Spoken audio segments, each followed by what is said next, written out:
Ooh, All right. there's some So scrolling. here's Battlezone. Of course, I have played it before in the arcades. I'm familiar with the premise.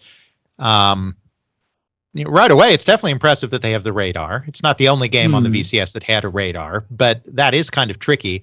The second thing you notice right away is, and of course I'm emulating it, which may have some effect, but how smooth the movement is. Yeah. It's got this great terrain that gives a good illusion of scrolling with some decent sprite scaling, and it moves very smoothly. Now, this is the motion. How is the control? How does this feel as you're playing? It feels good. Now, I'm not using a joystick, as one would have at the time, but it feels very good, very maneuverable, and very responsive. And then at this point, I've now realized, oh, wait a minute, that little flashing yellow thing actually tells me when I've got a target lined up. I am it is taking me a little bit here, though, to figure out, like, how can I avoid a shot? Because it's like I'll try to turn away from them, speed away, and sometimes it feels like I'm out of the shot, but, it still catches me. Now, what are the yellow things supposed to be? I assume they're supposed to be kind of helicopters. There were helicopters in the original, right? Or is that armor attack? There were missiles. No. There were missiles in the original that came in from the air. Yeah. Is what there were. I think they're meant to be helicopters or planes, and they're a stand-in for the missiles of the original. It's armor attack that has helicopters. We have the red blob. Yeah, those are for bonus points. They're fast, and they try to get away from you, and they don't attack you. Yeah. So now I'm figuring out, what's actually the best thing to do? They don't often shoot when they're far away from you, and that little targeting reticule means that it's easy for you to shoot them from far away. So you notice now I'm spending most of my time going backwards instead of forwards. I'm lining up a target on my radar and then backing away from it. Because they're less likely to shoot me, and because of the precision targeting system, I'm still very likely to hit them. It's probably a good thing that they have the airplanes, helicopters, whatever, in the game, because that is the one enemy type that spoils that strategy. They move too fast for you to be able to back away from them like you can back away from the tanks. But you'll see I'm going a lot longer without dying now that I'm just backing up from every target instead of moving towards every target. Yeah. A little bit counterintuitive there.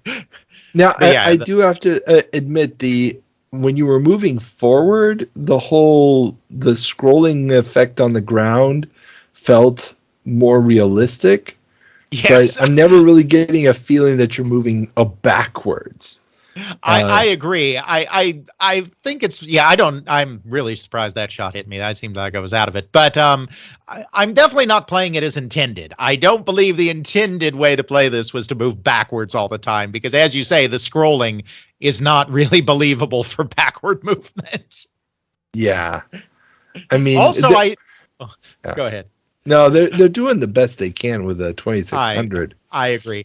Also, I don't know where I am supposed to be on this tank, because it's first person like the arcade game, but because they couldn't render the world in the same way, they have a little model of your tank in here, but the gun is below me.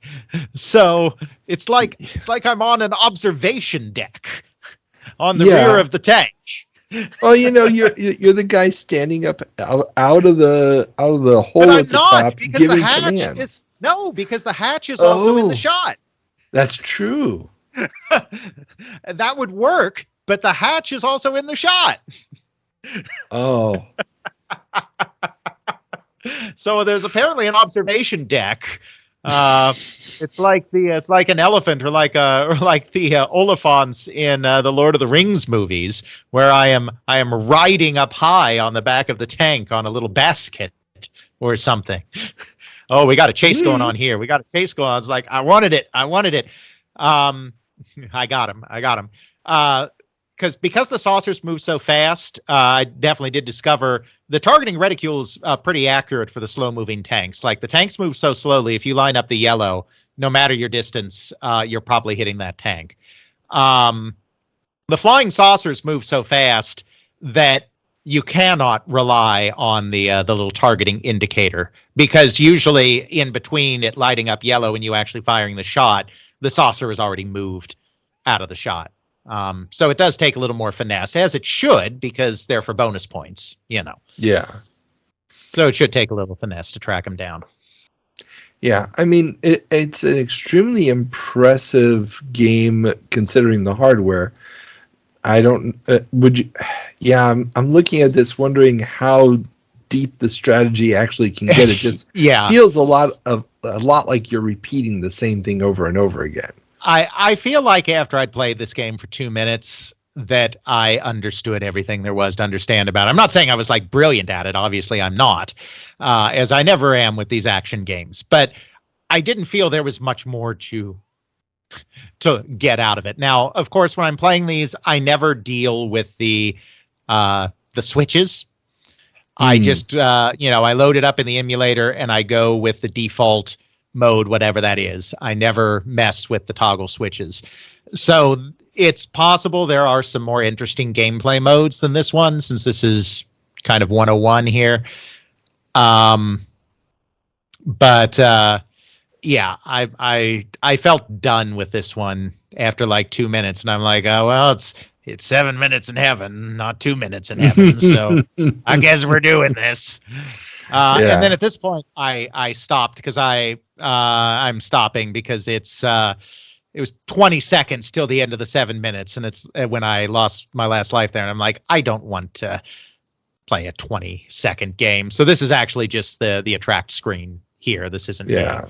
Well, this is where you could have just turned on the most difficult switch just to see what happens. I suppose I could have done. That's true.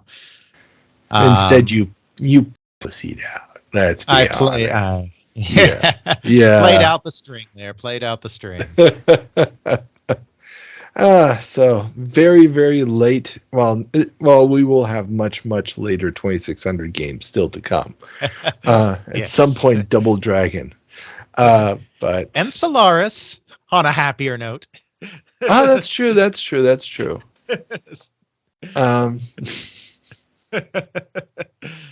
Yes. The 2600. Late stage early, as Churchill once said, this is not the beginning of the end, but this was from the end of the beginning. Yes.